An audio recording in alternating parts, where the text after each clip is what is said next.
और तस्करी से आप होते तो जितने तस्कर करने वाले हैं वे अपने आप में समाज में बहुत सम्माननीय होते, फिर उनकी पूजाएं होती। और अगर करोड़पति होने से, लखपति होने से ही बहुत महान होते तो जितनी रंडियां हैं, जितनी वेश्यां हैं, वे अपने आप में बहुत, सबके पास 25-25, 50-50 लाख रुपए, इससे महानता नहीं बन सकती। आप में कुछ हौसला, आप में क्षमता है। इसलिए जब शंकराचार्य ने कहा कि गुरुदेव मुझे एक ही इच्छा है, गुरुदेव ने कहा कि तुम्हें बौद्ध धर्म को अपने आप में, इस हिंदुत्व को खत्म हो जाएगा, कायर हो जाएंगे, बुज़दिल हो जाएंगे, भविष्य को देख रहा था, और तुम मेरे अकेले शिष्य हो। एक शिष्य ही बहुत है। रामकृष्ण परमहंस के पास में एक शिष्य विवेकानंदी था, बहुत था। एक ने ही रामकृष्ण परमहंस को अपने आप में उच्च कोटि का पहुंचा दिया। उस गोविंद पादाचार्य के पास एक ही शिष्य था, शंकराचार्य। उसको कहा कि बस तुम एक ही बहुत हो, हजारों की भीड़ की मुझे जरूरत है ही नहीं। मगर इस अंधकार को मत होने देना, रोशनी बिखेर देना। ये जो कायरता, इस कायरता को तुम्हें मिटाना है। उसने कहा मैं कैसे कर पाऊंगा? उसने कहा कि मैं तुम्हें राज्याभिषेक दीक्षा दूंगा, क्योंकि मैं दे सकता हूं। उस गोविंद पादाचार्य ने कहा इसलिए दे सकता हूं कि मेरे प्राणों में वह शक्ति, वह तपस्या का अंश है, और बिना तपस्या के अंश से वह नहीं दे सकता।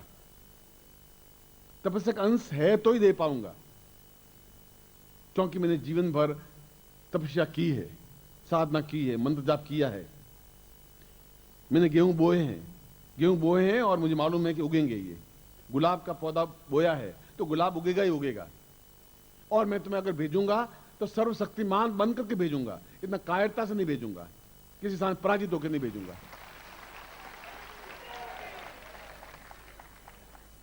मगर तुम्हें 2 साल तक मेरी सेवा करनी पड़ेगी, क्योंकि बिना सेवा के मैं तुम्हें राज्याभिषेक नहीं कर सकता। शास्त्र में प्रमाण है, शास्त्र में वचन है। उनका महाराज आपकी जैसी इच्छा, मगर 2 साल में तो ये पंजे और बहुत फैल जाएंगे। उसने कहा मैं मर्यादाहीन काम नहीं कर सकता। मर्यादा यह है कि शिष्य गुरु की सेवा करे। वह सेवा उस समय ऐसा था कि लंगोट धोनी गुरु की, उनके आंगन लीपना, उनका पोतना, वो वृद्ध हो गए उनको तेल लगाना, उनको स्नान करवाना, उसमें वह जरूरत थी। आज युग बदल गया है, एक मंदिर बने, एक आश्रम बने, एक अस्पताल बने, श्रम के अर्थ बदल गए। बस चीज यह है कि मैं 2 साल तक तुम पहले मेरे लंगोट धोगे, सेवा करोगे, तब राज्याभिषेक दीक्षा दे सकता हूं, तभी सार्थक हो सकती है, अंतर सार्थक नहीं हो सकती।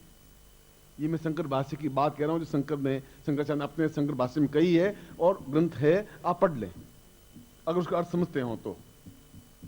बस शंकर भाष्य का अर्थ लोग समझे ही नहीं, समझ ही नहीं पाए, समझ भी नहीं पाएंगे। वो तब समझ पाएंगे जिसके अंदर शंकराचार्य का मूर्तिमय स्वरूप होगा। उसने कहा कि उसके माध्यम से 6 चीजें प्राप्त होती हैं अनायास। और पहली चीज है शेर के समान दहाड़ते हुए प्रत्येक क्षेत्र में विजयी होना। प्रत्येक क्षेत्र में शेर के समान दहाड़ते हुए, गियाते हुए नहीं कि एक दिन की छुट्टी दे दीजिए, नो अभी छुट्टी ली थी 2 दिन पहले, get out, please sit down.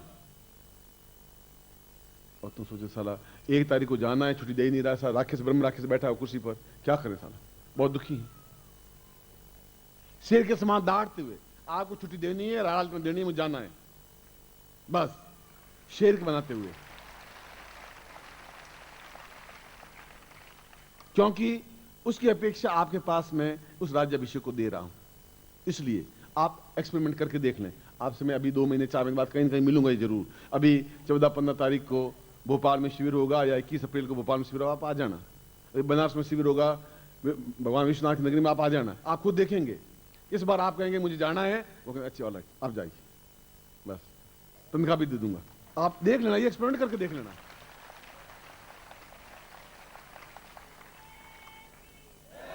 मैं तो कह रहा हूं आप एक्सपेरिमेंट करके देखिए। मैं ये नहीं कह रहा हूं आपको प्रोग्राम मंत्री नहीं बना रहा हूं, डोंगी नहीं बना रहा हूं। मैं कह रहा हूं आप खुद एक्सपेरिमेंट करके देखिए, शेर के समान दहाड़ते हुए विजयी बने। और वह शेर के समान दहाड़ता हुआ शास्त्रों में विजयी हुआ। प्रत्येक शास्त्र में उसने चर्चाएं की। उस जमाना शास्त्र चर्चा का था, शास्त्र का था। तो उस व्यक्ति का फौलादी एक ओजस्वी बन जाता है। हृदय, वक्षस्थल चलता है तो ऐसा लगता है जैसे शेर चल रहा हो, चलने की क्षमता में अंतर आ जाता है। पहली बात, राज्याभिषेक का मतलब क्या होता है मैं वो समझा रहा हूं आपको। केवल आप पैसों से ही संपन्न बन जाए उससे कुछ नहीं होगा। पैसे मन बन जाए फिर आप दुखी वैसे। अब पैसे तो आपके पास 5 करोड़ रुपए हैं, अब छुट्टी तो उसी से लेनी। अब क्या करें आप? घर में पत्नी है, अब उसके सामने गिड़गिड़ा नहीं पड़ेगा आपको, क्या करेंगे आप? मगर आप शेर बने, फौलाद बने, अंगारे बने, जलते हुए स्फुलिंग की तरह। पहली बात राज्याभिषेक का तात्पर्य। दूसरी बात, जीवन में कहीं पर भी आप पराजित नहीं हो सकें, किसी भी क्षेत्र में पराजित नहीं हो सकें, चाहे राजनीति का क्षेत्र हो चाहे कोई क्षेत्र हो।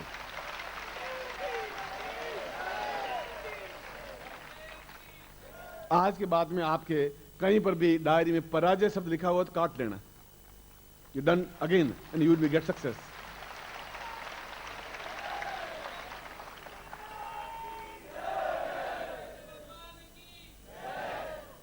तीसरी बात, राज्याभिषेक का तात्पर्य है कि उसकी कुंडलिनी अपने आप में पूर्ण जागृत होते हुए पूर्ण ब्रह्म चैतन्य बन जाती है और पूर्ण ब्रह्मांड रूप बन जाता है। उसके लिए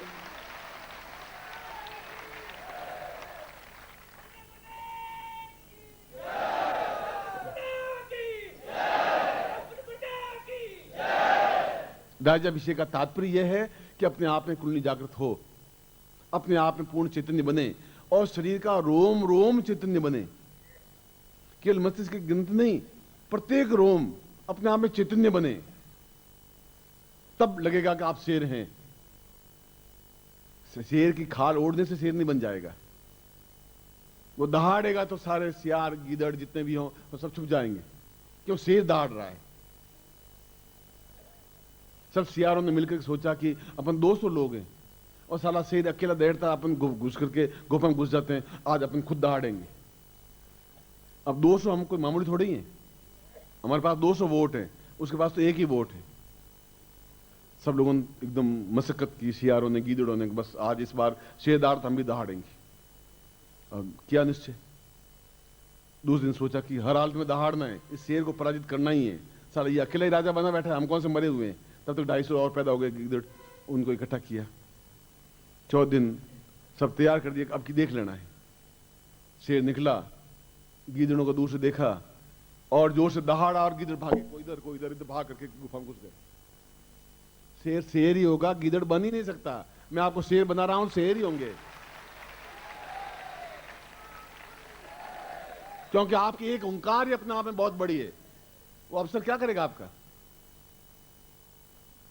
करेगा क्या? मौत आपका क्या करेगी? यमराज आपका क्या करेगा? कुछ नहीं कर सकता। क्यों? आप में ओंकार, आपके शब्दों में वह वाणी, वह ताकत, वह क्षमता भर देना चाहता हूं। ये राज्याभिषेक का तीसरा अर्थ है।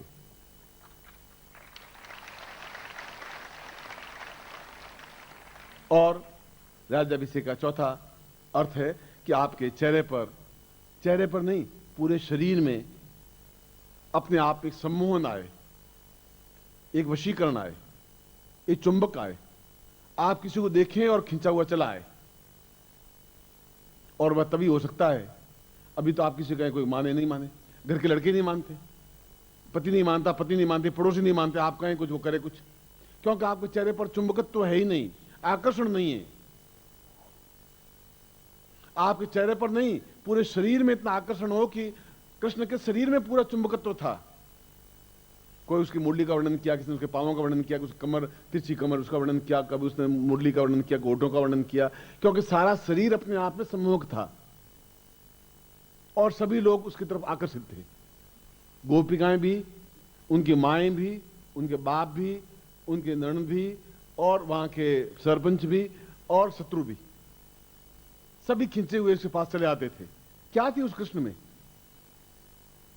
इसलिए कि उन्होंने राज्याभिषेक दीक्षा ली थी, अपने आप में चुंबकत्व था और आपके पूरे शरीर में चुंबकत्व हो कि पूरा जो भी आपका समुदाय है, जो भी आपका परिवेश है, जहां परिचित है, वो आपके एक तरह से आपके चरणों में ही रहे, आपके ऊपर हावी नहीं हो सके। ये इसका चौथा अर्थ है।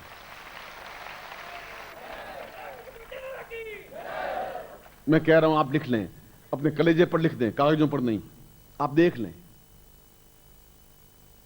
पांचवां राज्याभिषेक का तात्पर्य है कि हम जीवन में किसी भी प्रकार से रोग से ग्रस्त नहीं हो, मानसिक, शारीरिक, दैविक, दैहिक और भौतिक। दैविक, दैहिक, भौतिक तापा तुलसीदास कह गए। या शरीर बीमार होगा, डायबिटीज होगी, ब्लड प्रेशर होगा, सिर दर्द करेगा, आंखें दर्द करेगी, कलेजे धक धक करेगा, कभी क्या करेगा, कभी अजीर्ण हो जाएगा, कभी अपच हो जाएगा, कभी आप बीमार पड़ रहे हैं, कभी पत्नी बीमार पड़ रही है और आप दवाएं ला रहे हैं, डॉक्टर का नुस्खा बता रहे हैं, चल रहा है। आप कर क्या पाएंगे? आप बीमार होंगे तो मैं आपको राजा कैसे बनाऊंगा, क्या बनाऊंगा? आप तो रोगी बना दूंगा आपको। रोग आपको मिटाना मेरे जरूरी है, फिर आप शेर बनेंगे कैसे? शेर बुढ़ा हो जाता है, वृद्ध हो जाता है, चलने की क्षमता नहीं होती है, तो भी झाड़ियों में दुबका वो रहता है, पर शेरनी मार करके शिकार लाती है, वो नहीं खाता है। खुद झपट्टा मार करके हिरण को और खुद खाता है, मरा हुआ जानवर नहीं खाता वो, क्यों? शेर है वो।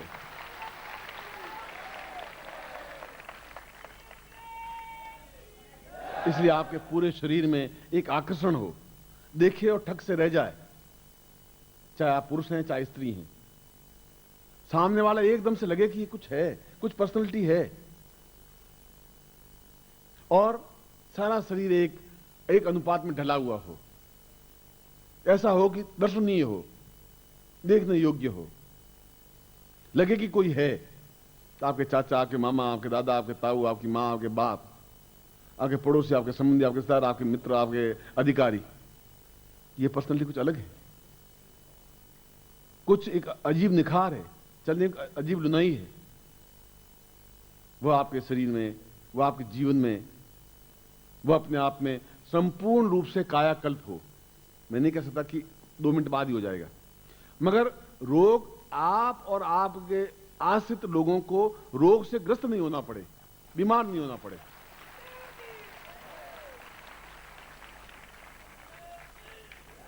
और छठा राज्याभिषेक का तात्पर्य है कि जीवन में जो कुछ आप प्राप्त करना चाहें, जिस रूप में प्राप्त करना चाहें, वो आपको प्राप्त हो ही, चाहे वो देवता दें चाहे कोई भी दे। देवता भी आपके सामने विजयमाला लिए हुए खड़ी रहे और आपको पहनाए।